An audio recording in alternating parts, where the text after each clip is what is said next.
ఇక్కడ భయప్రాంతులకు గురి చేయడం ఎవరైతే చేశాడో తన ఇల్లు శుద్ధ ప్రాచికుందా? నా ప్రశ్న అడుగుతున్నా. తన ఇల్లు నాందేడ్ దగ్గర ఉంది, నాందేడ్ దగ్గర ఉంది. ప్రేక్షకులారా, ప్రజలారా, ఇట్స్ ఎన్ ఓపెన్ ఛాలెంజ్. మీకు నిజంగా తెలుసుకోవాలంటే ఎవరైతే వీడియో పెట్టారో వాళ్ళ సొంత ఇంటికి వెళ్ళి చూడండి.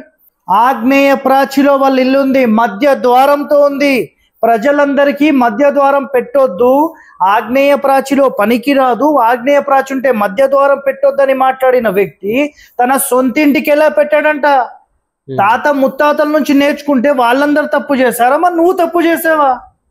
పెద్ద పెద్ద దేవాలయాలు, ప్రపంచవ్యాప్తంగా ఉన్న ఫేమస్ టెంపుల్స్ ఆగ్నేయ ప్రాచిలో ఎన్నో ఉన్నాయి.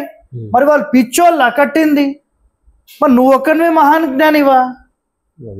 ఇప్పుడు ఒక మాట, ఇక్కడ డబ్బులు ఏదో జమ చేసుకొని 1 లక్ష రూపాయలు, 2 లక్షలు, 10 లక్షల రూపాయలు జమ చేసుకొని ఒక సెంటు భూమి తీసుకుందాం, ఒక సొంత ఇంటి కళ నెరవేర్చుకుందామన్నా అని వస్తే వాళ్ళకు ఒక మంచి ప్లాన్ ఇచ్చి ఉన్న దాంట్లో ద బెస్ట్ ఇవ్వండి. మీరు ఇల్లు కట్టంగానే కోట్లు అట్లా లట్ట ఏం పడవు. మీరు కష్టపడి పని చేస్తేనే ప్రతి రూపాయి వస్తుంది.